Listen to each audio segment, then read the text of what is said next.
La Ciudad de México de 1967 era un laberinto de sombras proyectadas por una presencia que no admitía disidencias. El invierno de aquel año traía consigo una frialdad que trascendía el clima, una sensación de vigilancia constante que se filtraba por las rendijas de las puertas en las redacciones de los periódicos y en los camerinos de los teatros más prestigiosos. En este escenario de control absoluto, dos figuras de órbitas aparentemente opuestas convergieron en un punto de no retorno. El general Abelardo L. Rodríguez, un hombre que personificaba la vieja guardia de la revolución y el ascenso del México industrial, y Miguel Ángel Ferriz, padre, el primer actor, cuya estampa era sinónimo de la elegancia y el drama nacional. Sin más, ¡comenzamos!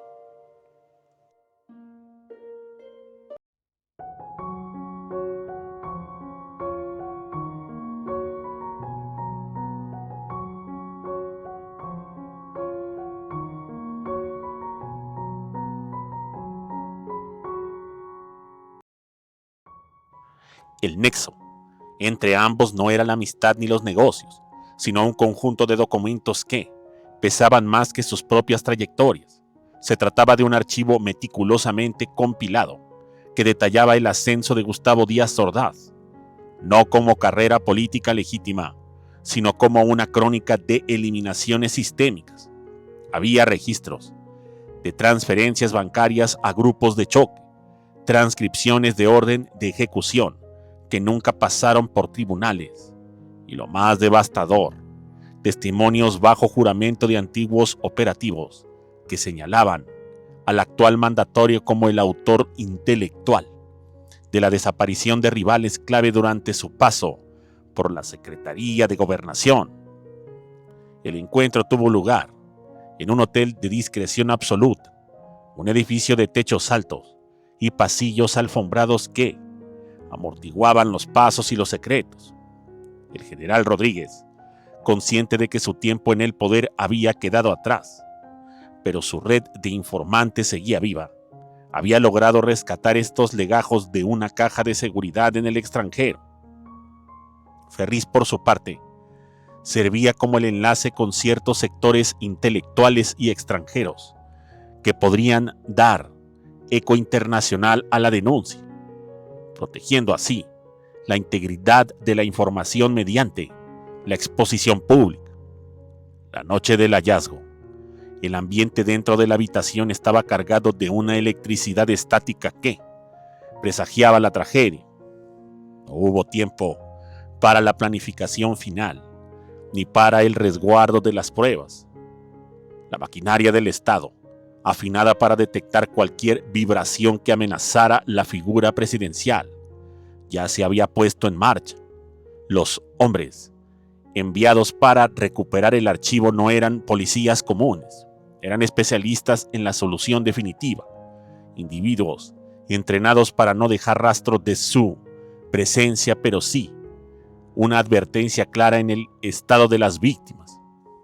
La irrupción fue violenta y carente de sutileza.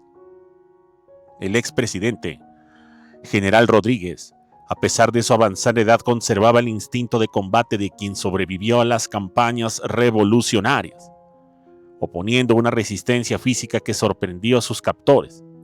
Ferriz, por su parte, intentó desesperadamente proteger el maletín que contenían las pruebas del pasado sangriento de Díaz Ordaz. La habitación se transformó en un campo de batalla claustrofóbico, donde el mobiliario de madera fina saltó en pedazos bajo el peso del cuerpo en pugna. Los agresores no utilizaron armas de fuego para evitar el estruendo que alterara a los pocos huéspedes del hotel. La brutalidad se ejerció de manera manual y sistemática. Los golpes secos contra el tórax del general buscaban asfixiar el aliento de quien sabía demasiado y tenía en su memoria y en los papeles los nombres de las personas que Díaz Ordaz había asesinado, mientras que Ferriz lo sometieron con una hazaña que pretendía desfigurar el rostro que todo México reconocía. La hazaña empleada indicaba que el objetivo no era solo la recuperación de la documentación, sino la aniquilación de los involucrados. Al amanecer, la escena dentro de la habitación era el retrato de una derrota absoluta de la justicia. Los cadáveres presentaban señales inequívocas de tortura previa a la muerte, fracturas expuestas, hematomas que cubrían gran parte del torso y rostros que apenas conservaban sus rasgos originales. El archivo, por supuesto, había desaparecido, dejando solo fragmentos de papel quemado en el suelo como mofa del intento de rebelión. La respuesta oficial fue un mecanismo de relojería perfecta aceitado. En menos de 3 horas, el hotel fue evacuado y acordonado por elementos que no pertenecían a la jurisdicción local.